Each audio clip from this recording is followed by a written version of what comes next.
this goes. We want to end this class open-ended, where we want you guys to be sharing what technology and programs and software you're using that you like.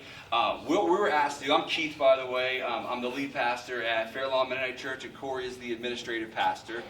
And so I was head of tech for many years, and I love technology. I love using technology to be effective. And Cory also is involved, and he runs most of the stuff for our church. So you also, I'd say you'd have a love for tech too. I would not say a love for tech, but I do it at our church a little bit. So. But you have knowledge of it. Some knowledge. Yes. We are from the cornfields of Ohio, so if you're looking for like some super nerdy people to be telling you about all this nerdy stuff, you're at the wrong workshop. But if you want some really practical advice from guys who aren't necessarily good at tech but have found it to be really helpful in some ways, then you're at the right place. All right. Yeah, I think so. But be thinking about stuff that you're using, because we do want to end the class with stuff that we haven't mentioned that you're using that you want to share about. I think it could create some really good discussion. Just make sure, if you guys are walking in, make sure you're getting the 2 sheets of paper on the table. Otherwise, you will be a little bit lost in this class. All right, there you go. Got anything else? We live in a digital age, and so obviously methods, the gospel message never changes, and we know that. That's foundational to what we do. But the method of how we communicate, how we make church happen, we want to be constantly adapting our methods to work within the people that we're pastoring. And so we were asked just to share what we're using. So this is not like we've not done a ton of research, and these are the best programs out there. Our church, just a little bit of context would be probably helpful. Our church is between 450 and 550 on a Sunday morning, so that's how many people were gathering for our worship services. We're a contemporary church. We have a contemporary worship band. And so that's kind of, but we're also a small, we're in a rural country area, so we're not inner city at all. So that's a little bit of context of what we're doing and what we found has worked. We like these programs, and we have found them helpful, and that's what we're going to do. And we're not going to talk a lot about like how to set them up or how they necessarily work. We want to show you guys why we're using them, and we know. And there's a barcode on that paper that you can. A QR code that you can take a picture of, shifting to each of them on the websites. There's tutorials, they'll show you how to use them. We want to show you how we're using, what programs we're using, and how we're using them. So if you're looking at this saying, man, I need something like that, you know how to get to that program. Does that make sense? Mm-hmm. Cory, anything else? I don't think so. Okay, why don't you dive into the first one? All right. My name's Cory Detweiler. Somebody pointed out to me that I missed my interview up there a little bit ago, and I'm the administrator at our church, so I'm not sure what that says about my ability to do my job. But because that is my job, I am tasked with doing some of these things. I don't consider myself super tech savvy, but I have been able to navigate some of these, so that tells you something about their usability.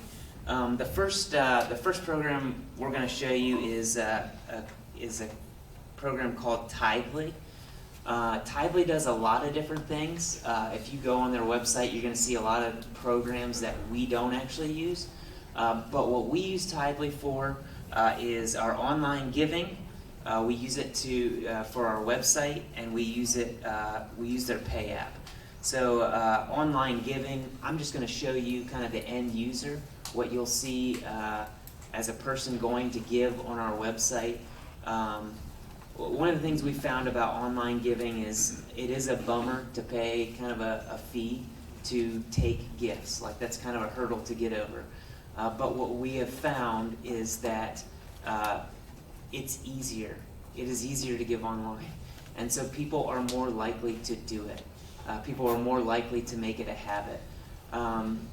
We can have conversations about whether or not that is the way to worship through giving. There are conversations we had about that. We've had them and decided that it's worth it, and it makes sense for us.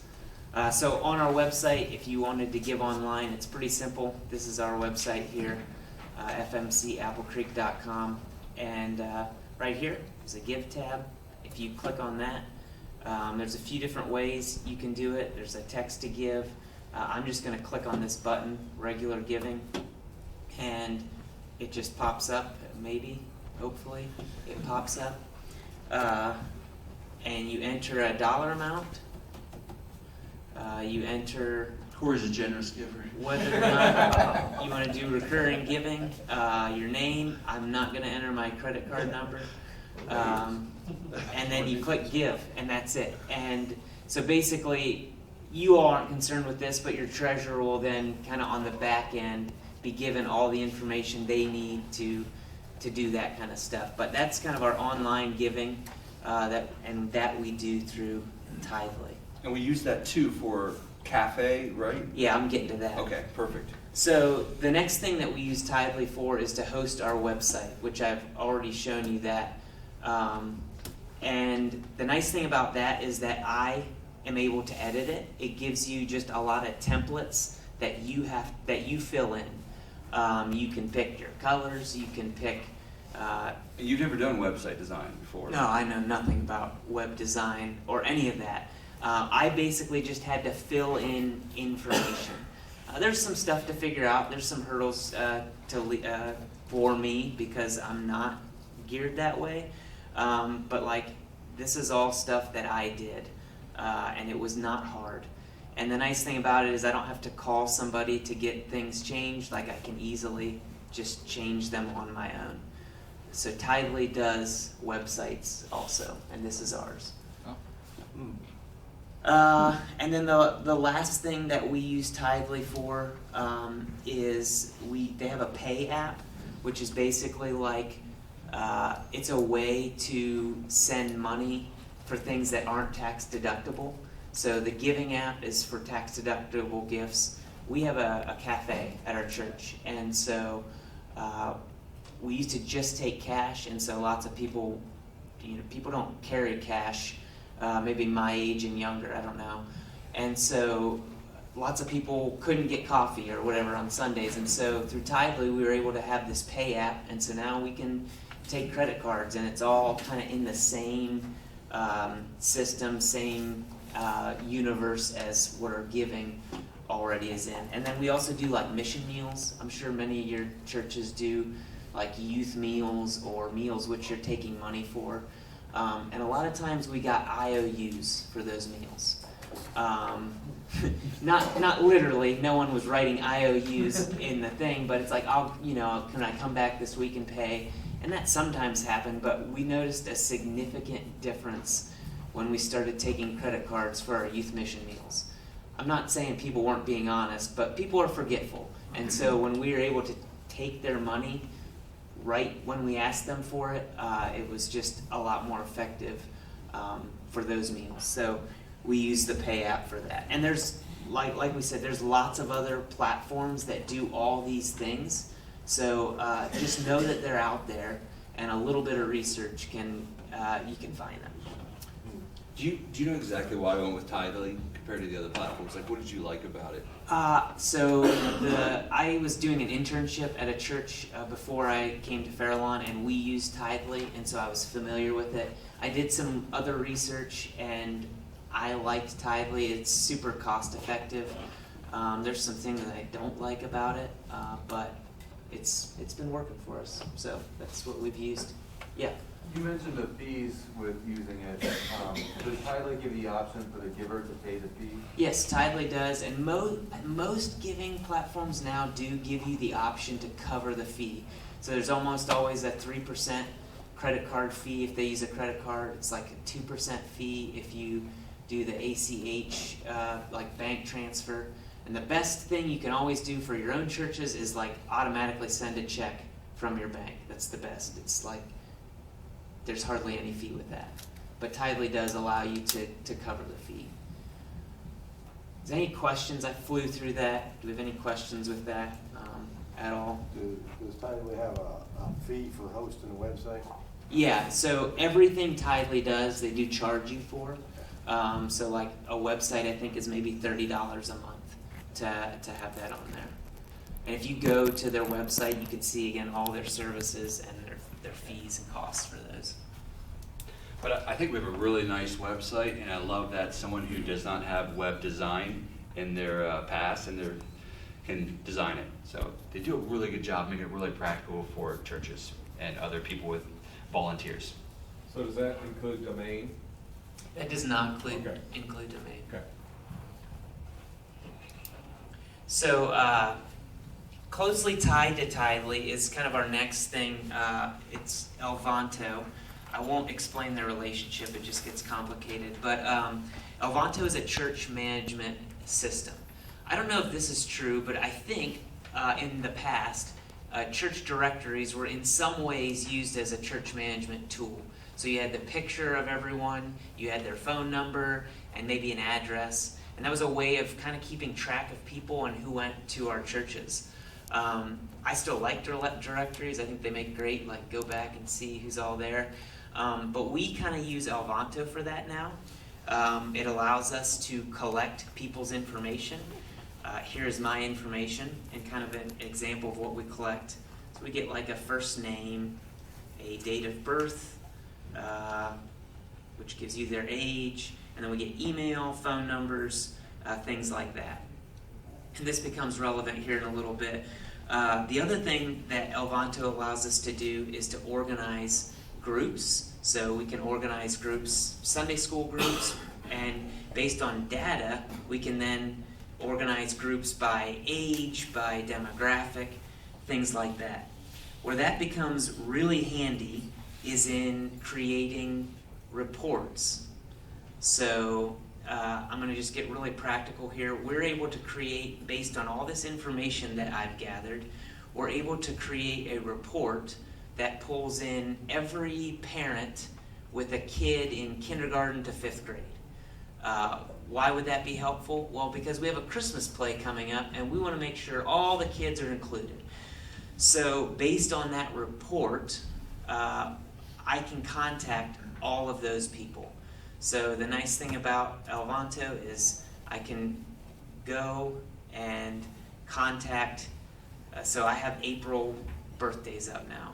So I can find this report of all the April birthdays, I can contact those people and send them an email and a text, or just a text, or whatever. And that's all based out of that information that I gathered earlier on with age. That you can collect a scary amount of data. We try to collect only what we need, but based on the data that we collect, we can use it to contact people and to try to stay in touch with them. And ultimately, like, that's the goal, is to stay in touch with people, to be able to communicate with people, to know who's involved with us, and to be able to care for them. And Elvanto does a great job at that, I think. And again, there's other programs that do this, that allow you to collect data and contact those people easily and quickly. Saves us a lot of time and effort. Wouldn't you say Planning Center is probably the most common? So Elvanto is somewhat, how many guys use Planning Center out there? Couple, okay. Yeah, so Elvanto would be very similar to Planning Center, a little cheaper than Planning Center. Do you know what we're paying monthly for Elvanto? I don't off the top of my head. I should Okay. know that, but I don't. That's all right. There is a monthly fee for it, but tell you what, when it comes to communication, we love it. And I think Planning Center gets some higher reviews than this one does, but when it comes to price, this is a lot more affordable than Planning Center. And that was, am I right in saying that, Cory? That was maybe one of our biggest factors with going to Elvanto. It probably depends on what services you use from Planning That's true. Center versus Elvanto. But yeah, we've been happy with the cost and the usability. Then just to wrap up Elvanto, we use their calendar and then also some forms that they allow us to create for, like, Bible school signups and things like that. So, Can you talk about the worship a little bit then too? do you have a question? Yeah, I was just curious, is that like so we have a church hotline here, can you use that for, like, to contact your entire church about Yeah, so I have prayer requests or whatever? Right, we have like a prayer chain on Yeah. here. It's not a prayer chain anymore, but it's people signing up saying they want us to text them about prayer And needs. does And it we have can like just- an app that you can use, or do you have to? Yep. We have to collect the data. People can't just submit their data. We have to collect it, but once we have it, we can send a text to all of our members or all of our regular attenders, or So it's easy to get on your phone and do that, like if you're out. yeah, I can somewhere. send a text to Yeah. all of our church members right now. Okay. So we try to be selective in how we do that, but we can. So we have like information cards. If a new person starts coming to our church, they would fill out, and then we would take that information card, put it into our system, and then we could, use their data then to select what groups. Like we obviously, when we send a church text out, it's either just to our members or to regular attenders.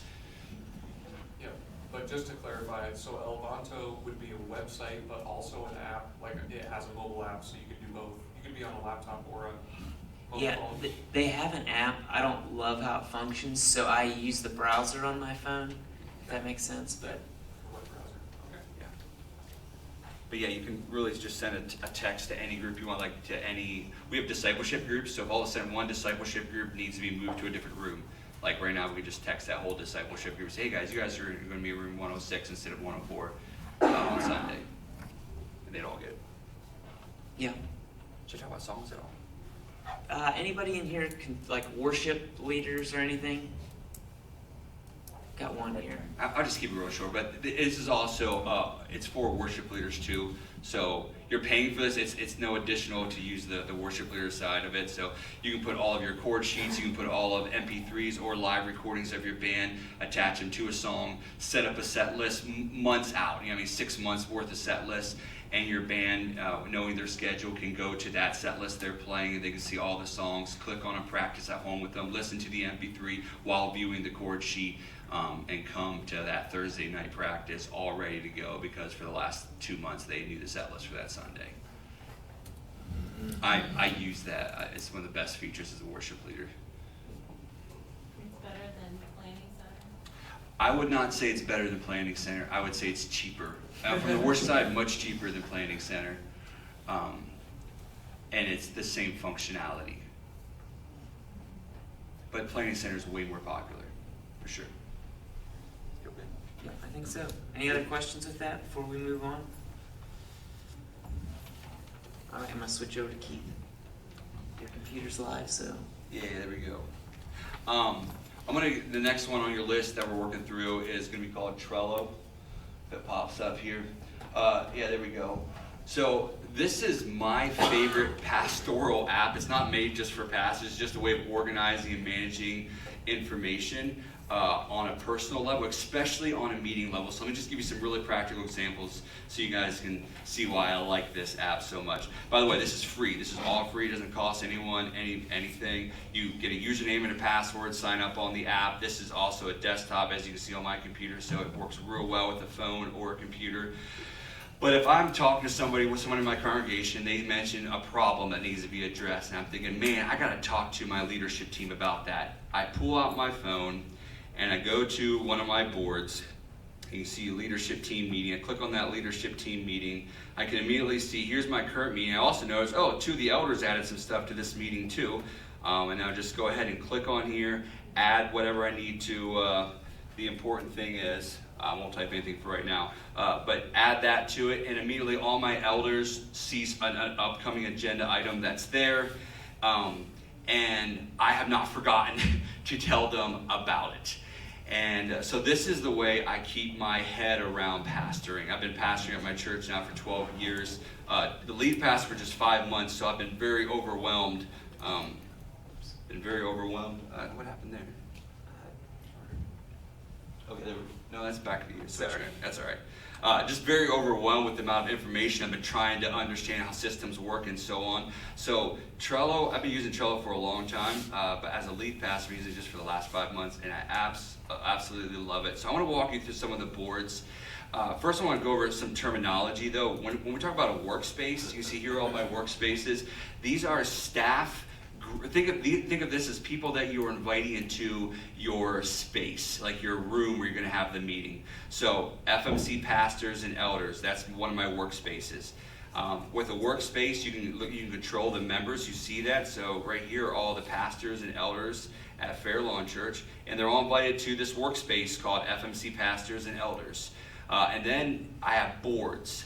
And each one of these boards are items that we work together and collaborate on There's 4 right now. So you saw the team leader meeting, and that's where we do our elders and pastors meetings.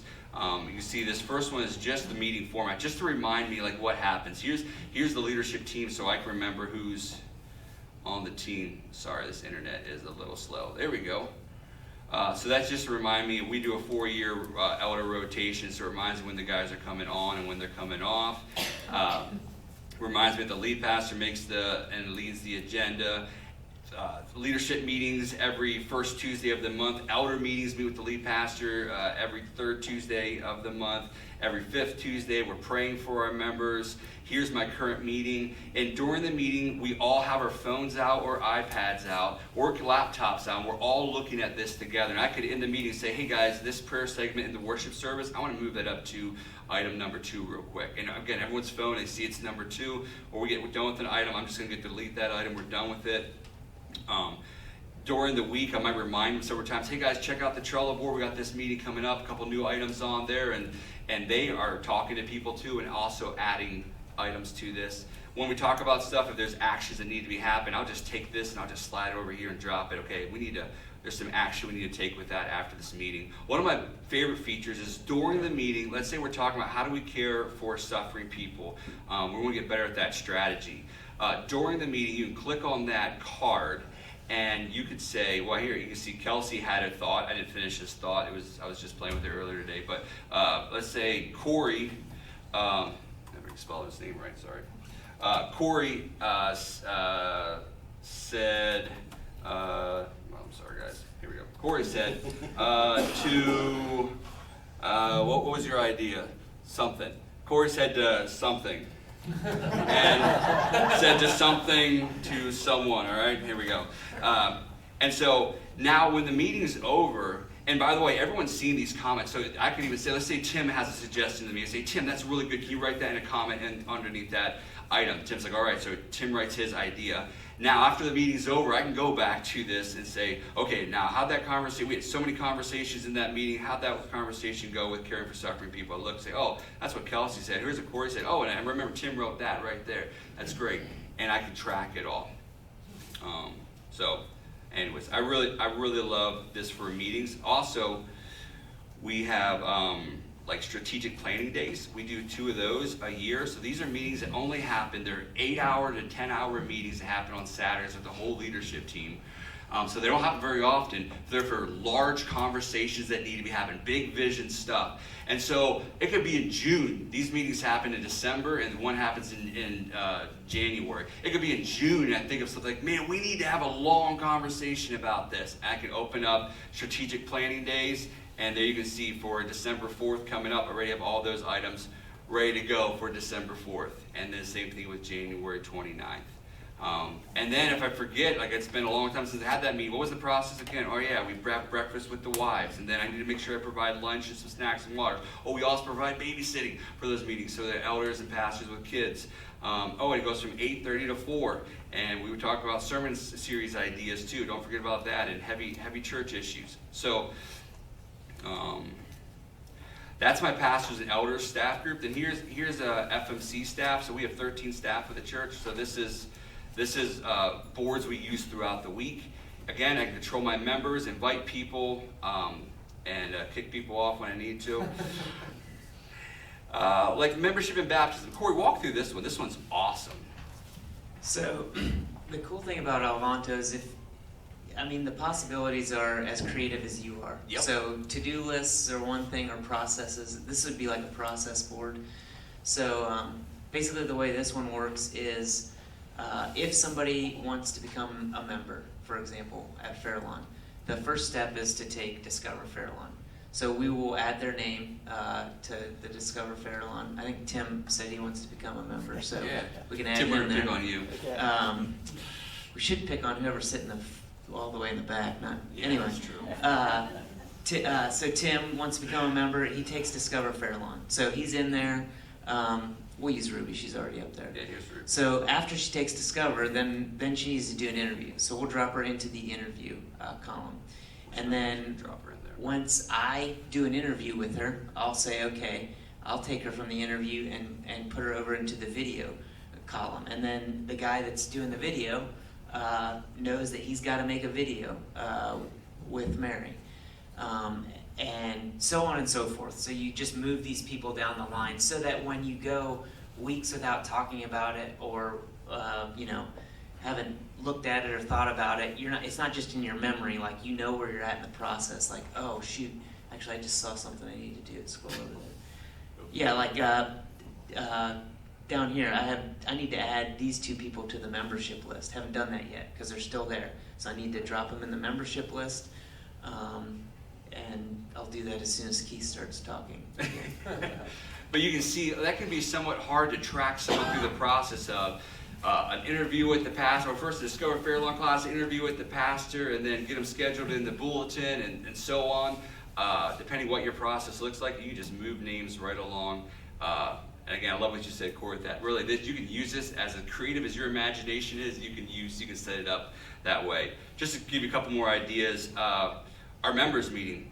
There's quite a process to how we do a members meeting. So like, I had to write all this out. It happens 3 times a year, Sunday evenings, 5 p.m. in the gym. Main purpose is to hear from our members.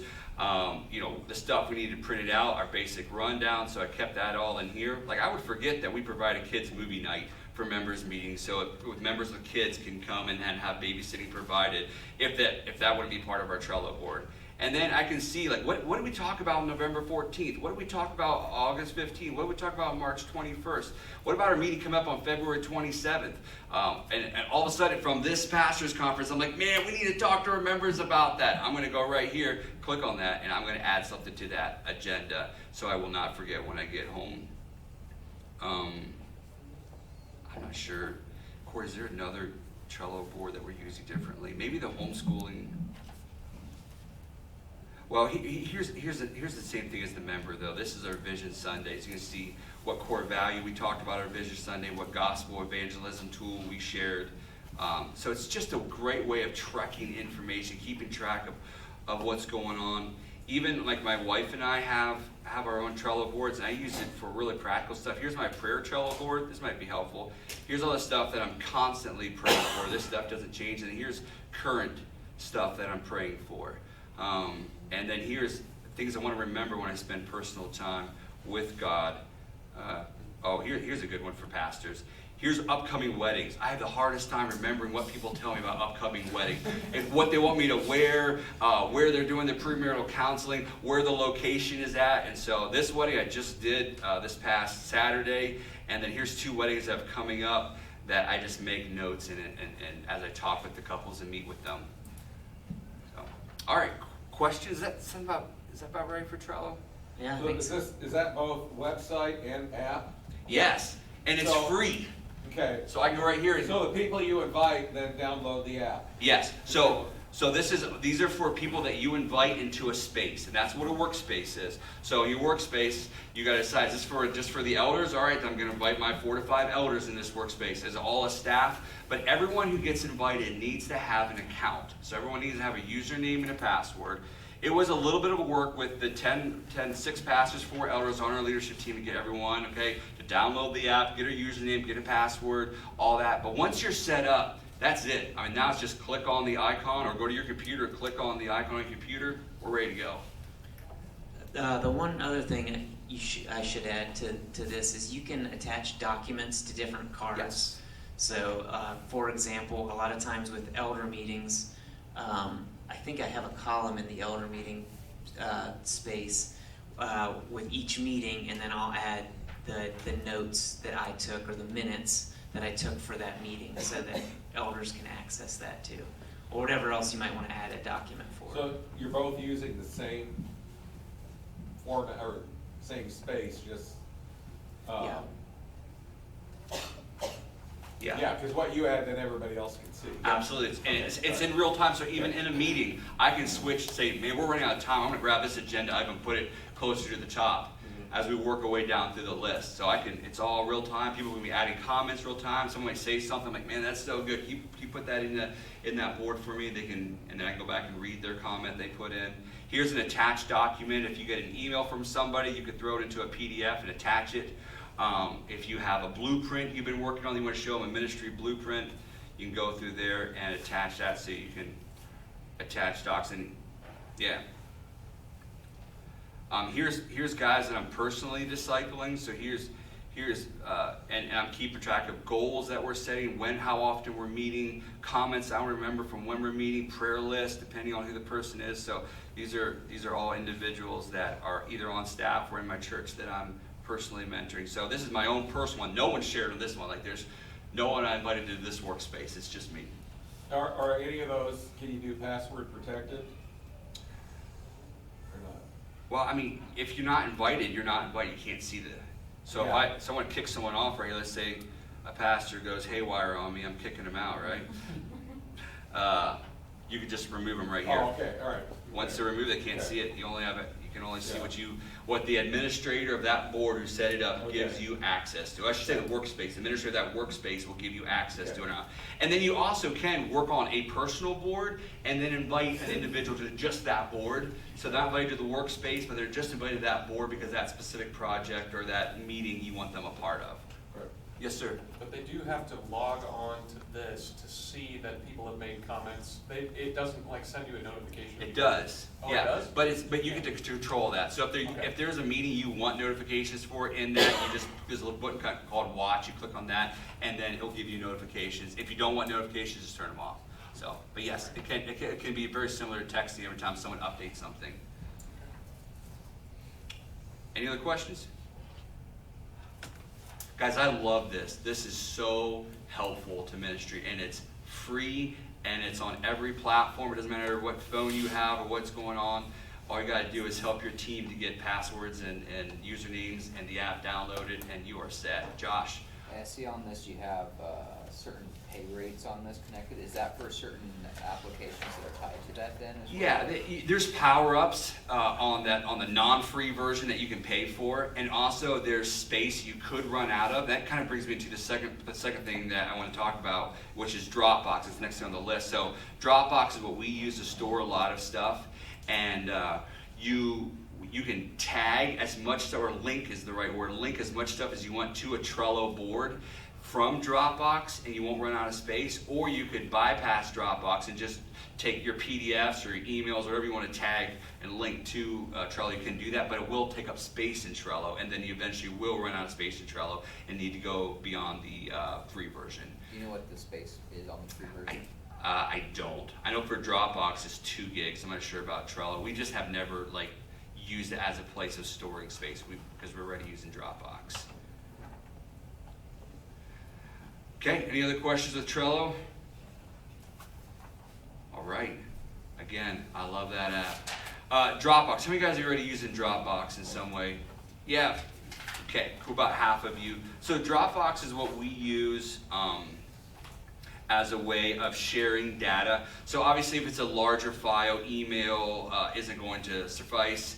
You're trying to send a video, or even a place to, so we try to share a video or share some larger projects that are bigger than just docs. Email's not a great place to do that. But Dropbox is a sharing program, which is free, again, up to 2 gigs. And you can see right here where it says Dropbox. We use it for our staff sharing. Each one of our staff has their own box. This is Cory's stuff, Dwayne's stuff, here's Keith's stuff. Jody's our secretary, Jen's our director of music.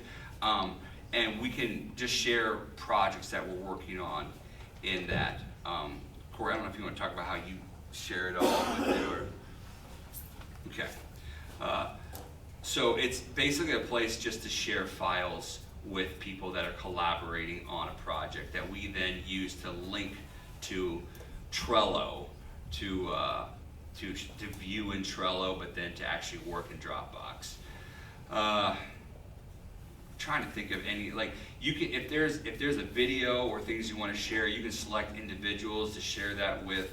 You would just right click and you go to share, and then you could, I can share with Brad Olson, he's a pastor in Berlin. I can share with him this file and then put stuff in there. He can put stuff in there. So it's a really practical way if you want to share projects that you're currently working on with other pastors or other groups of ministries. You can do that. I'm not sure what else to say about Dropbox other than how we're using it. Could you say more about the limits and how you share with others?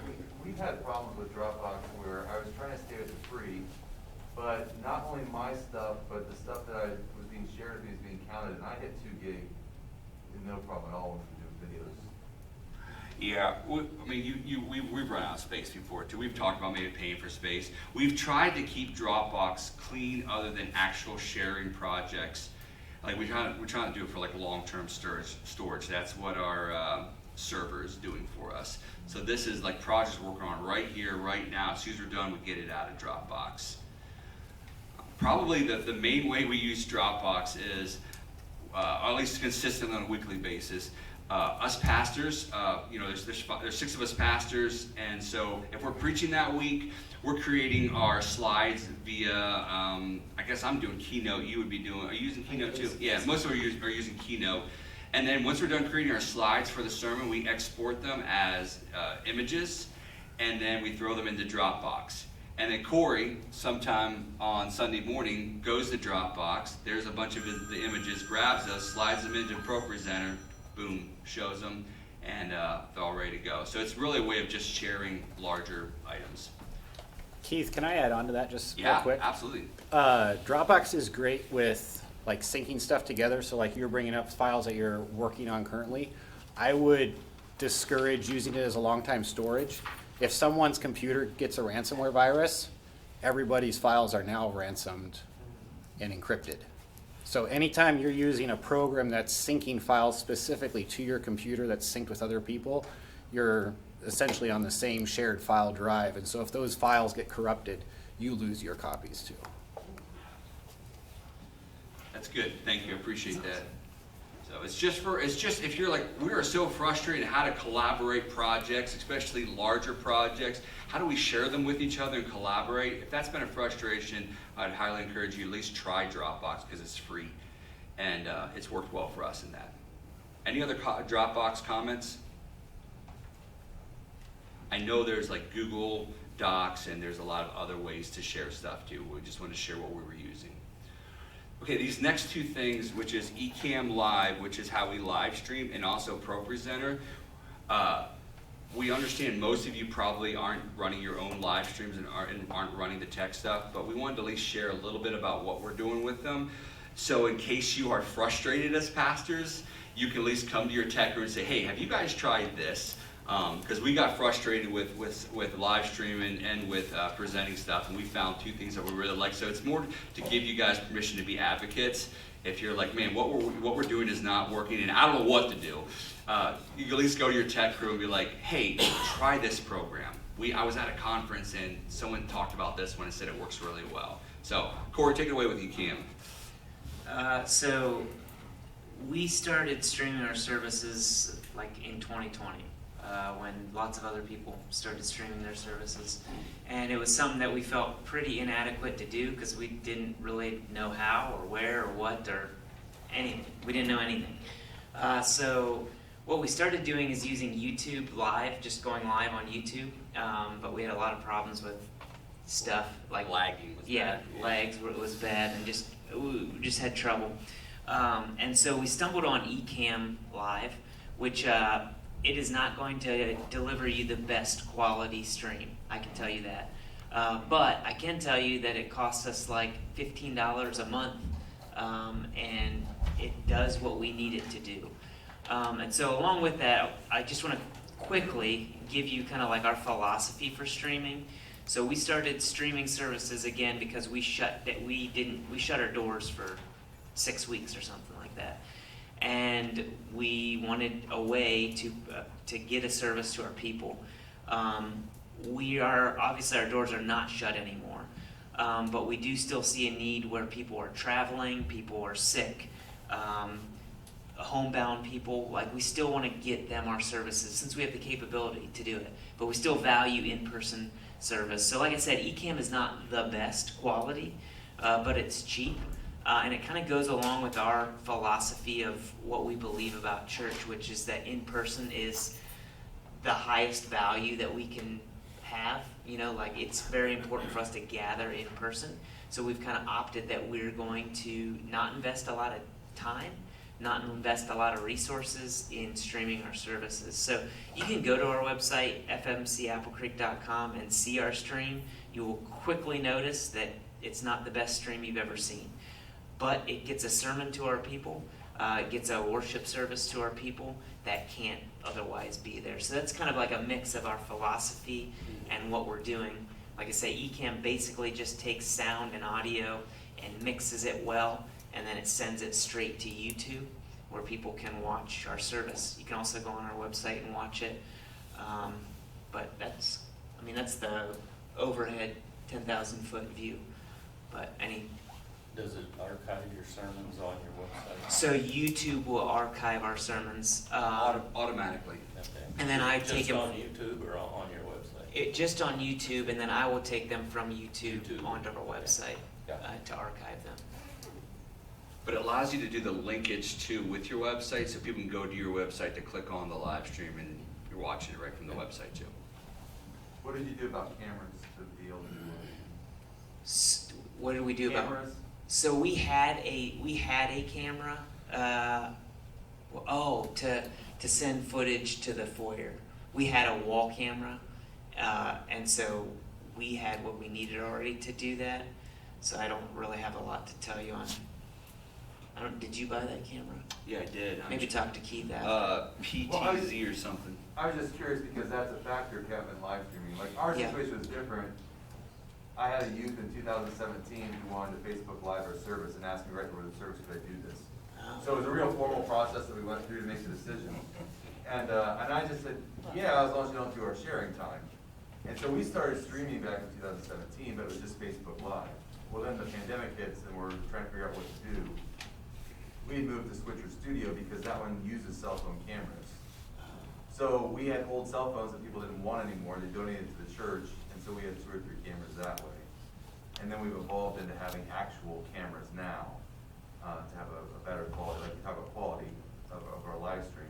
But that was our progression. So if you're gonna do it, you're gonna have to invest in some type of camera. Yeah. And what does that mean? Unless you already, like in your case, have one. We for did another have one, purpose. but if you don't, maybe go that route, and you do want to stream, or you can use old phone cameras. That's awesome.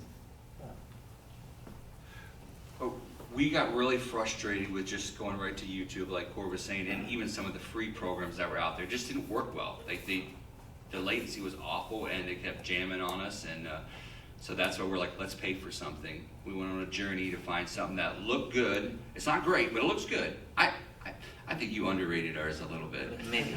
I think it looks good. You can go to our website and decide for yourself whether you think it looks good. But it is so easy to use. It's literally drag and drop. You want to show a picture on the live stream, drag, drop from the desktop. It's so easy to use and automatically throws it on YouTube for you, so it's accessible and from the website and from YouTube. So that was it. It was ease of use. It was worth the $15 a month because they're like, this is so easy. Anything else with that? Okay. And this is, I'm going to talk about our last one we're going to talk about before we jump into a resource I want to put on your radar. It was just ProPresenter. How many guys use ProPresenter at your churches? Okay. This ProPresenter is, in my mind, it's expensive, but it is so worth it. I feel like a lot of churches really struggle with how to get stuff on their screen in services, the songs, then to the video, and then to a news slide, and then to pastors' preaching slides, and then maybe back to a promo video. And there's a lot of drag, drop, and stuff moving around. And this brings it all together as a really easy place to throw your whole service. This is ProPresenter 6, 7 is out, 7's a little bit more complicated. But I just want to, like, if you're frustrated with that as a pastor, and you're like, I don't know the tech world, I don't know what they're using, I just know whatever they're doing, it doesn't work half the time. And we're having issues. I would highly, highly recommend just paying for, telling your guys to pay for ProPresenter and ask if they can switch that format. So like, here's a picture. Let's say we want to show a logo. It's just a drag and drop. This could be a service name here. I just call this session 3 for now. But you can click on it. There it is. It's up. Then we go to let's say you start with you want to start with a video. Here's a video to start with, and then you go to a slide. Then later in your service you have a worship song. You can click right through the worship song. You can make an arrangement of that song with the worship leader ahead of time.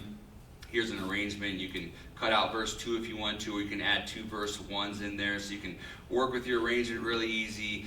Last minute, there's a song you really need. You can search for the song real quick, and you can find the song, if it's in this library. I don't know if it's in this library. Yeah, there it is. And you can just drag it, drop it, boom, now we're at that song, because the worship leader made a 90-degree turn on us. And put another slide in there, put another video in there, and go. So it's just a drag and drop option, and it works really well. And again, the way we work with our PowerPoints and keynotes and stuff as pastors, we just export them all as images. It's so much easier. You don't have to deal with formatting issues. Just get all your slides. Use every program you want. Develop your slides. Export them as images. Throw them in Dropbox. Tell your tech crew they're in there. Slide them into ProPresenter. Done. And your whole service is right here and ready to work through. When you say export as image, just PDF? Not PDF, as JPEGs. JPEG. Yep. And I'm not sure about 6. We've just jumped into the ProPresenter on 7. But actually it'll take Microsoft PowerPoints and it converts it to images It is when true. you import them. Yep. You can import that stuff. Does it present the whole slide, or can you still click? It's a picture. So if you want to build it in your own software, it's going to be a finished flat picture. There's no moving parts to it. Okay, so each additional point needs to be an added. Yep, it'd be additional image. Okay. When you go to export as JPEGs, you have an option to do it per point or per slide, and that's the difference. If you want a slide with different points popping up, you make it per point, and each point would be a different picture that they're clicking through. Okay. That would be adding a point if they would click. So I see that you have like playlists on the side of different services that you might have set up. Is there a way to collaborate live through that, or is that just one person is doing it and everything is submitted to them? One person is doing everything submitted to them.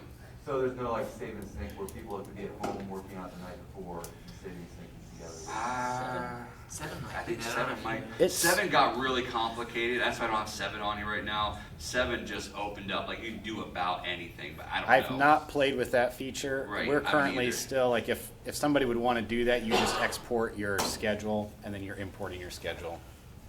But the point of us bringing this up is if you're frustrated and it just doesn't look good and there's drag and drop and things are being missed and this audio is not working because you're coming from this program to that program, and if you're like, this is just like half time this stuff isn't working, ProPresenter will make it work.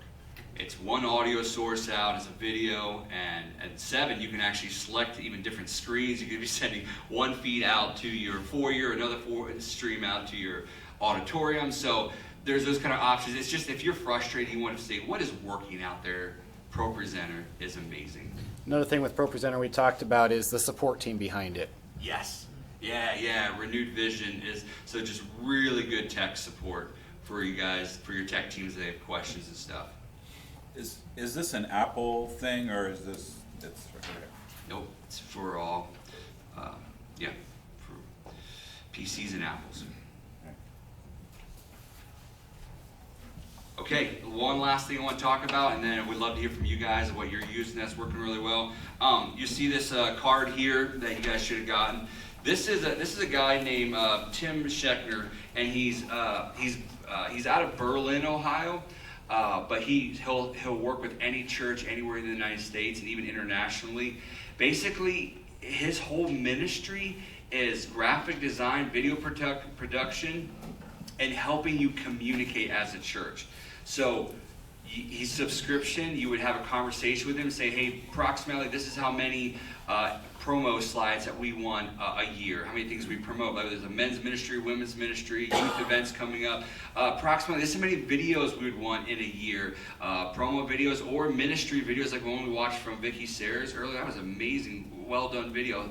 And you might not have those resources to have a great camera and a great green screen or a different graphic design team in your church. Even for your website, he'll design your website for you too. So he wants to serve churches who do not have the finances to pay a graphics guy or don't have those resources in their church that can offer their service for graphics. So again, his QR code is here. You can go to his website. His website information, his phone number is right down below too.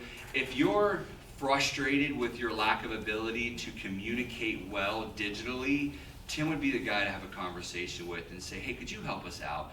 Like, could you make this for us? We need a video talking about this event. And he'd say, all right, yep, absolutely. He would walk you through what he needs from you. He'd put it all together, design it, and send it to you, and then you could show it to your congregation. So his heart is to really help pastors and churches out who are lacking in the graphics department, either can't afford to pay someone to do their graphic design or don't have those resources in their church. So that's why I wanted you to end up with one of these that potentially could be a huge help. We're using him right now. That's, again, we're just sharing what we're using. We're paying Tim a subscription. We kind of walked through like what we're looking for, and so we were paying a graphic designer, and realized that we actually liked Tim's work better, and it was better for us to just pay a subscription every month than to pay per project, which we were with other graphic designers. All right. Any questions about Tim Schechner? Does that make sense? You can go to his website and see all that stuff there. Okay, what about the rest of you guys? What's something that you're using that you think other pastors should be using that you found really helpful? Yes? We're using Faith Life. Okay. That's part of Logos. And if you're using Logos Bible software, Yes, we are. Yep. okay, you can actually, on their sermon, when you create your sermons, it creates your slides for your sermons, and then you can send it right to Proclaim, which is the presenter, and it has Faith Life Giving app. It's called Faith Life Equip, if you look it up. Faith Life Equip. Yeah, and we've been using that for almost a year now, and we don't do the live stream through that, but you can do that. So, and for your websites, there's like 12 templates that you can tap into and rearrange, do it whatever you want to. And if an old man like me can do a website, then I think anybody can do it. That's awesome. We use Faith Life also, Yeah. and part of the beauty of it is it takes about at least 5 of these things that you have here, and it does those 5 things in one integrated format instead of separate. We use it for our live stream. Part of what I like about Proclaim, the presenter, is that I can make the original on Friday, and the worship team may send the songs, and my media guy will be at home Saturday night entering the songs. Hit save and sync, comes in Sunday morning, it's the same. I maybe make a change to my sermon Saturday night, save and sync, so we can collaborate together from our home places as opposed to wait till Sunday morning when everything's crazy anyway, especially in the sound booth, to try and throw everything together. And that's worked really well for us in that regard. But it just takes so many of those different pieces and pulls it together into one larger platform. Plus it has that Logos connection, which is a really nice resource to be able to integrate as well. Yeah, the other thing like Equip does, if you pay for a subscription for 150 people, 150 people will get the free Logos software. A base level. A base level, yeah. Right. Still, it's good. Thanks, guys. Again, I would just remind, I do IT, so from a security standpoint, if you're using a sync database of any kind between people, keep in mind there's that risk that someone's software, someone's computer could get ransomware or corrupted files, and it could spoil it for everybody. So just make sure you have some type of a backup plan in mind.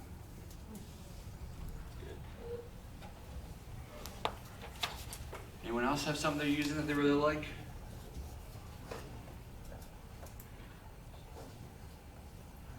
Okay, yeah, in the back. We use, so we don't use Elvanto, but we've been using Church Track.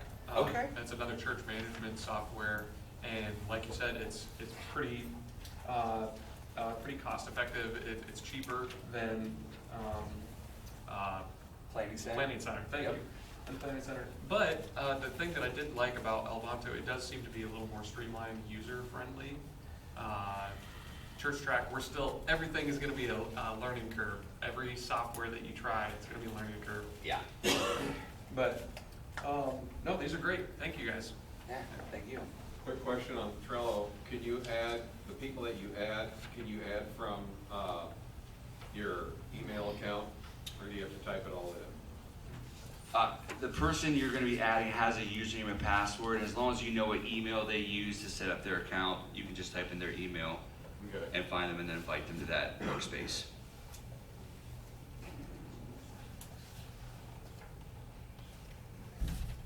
thoughts?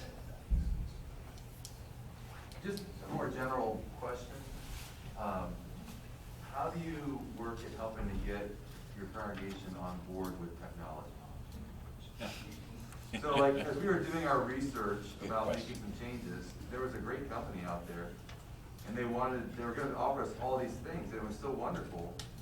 But it's like they wanted us to cross the Atlantic Ocean in one leap to try and get everybody over. And I just recognize from a pastoral perspective that it's gonna take a little bit more, I need some baby steps in between. And how do I help get people on board with these things? So, yeah, I wonder if other people have any suggestions or ideas about how you help the transition.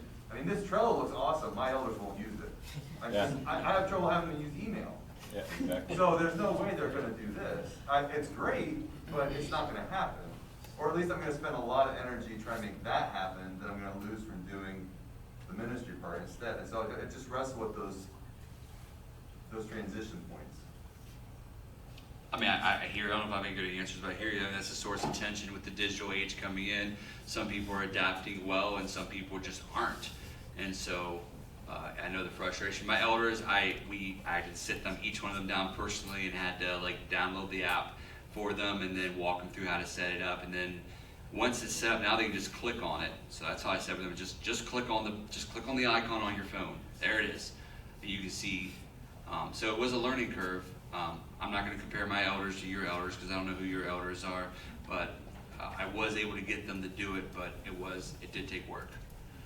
But yeah, it definitely is hard with people who are, I mean, we're communicating, even the texting, and we're doing a lot of texting. Well, there's a good amount of people in our church who do not text, and it's difficult.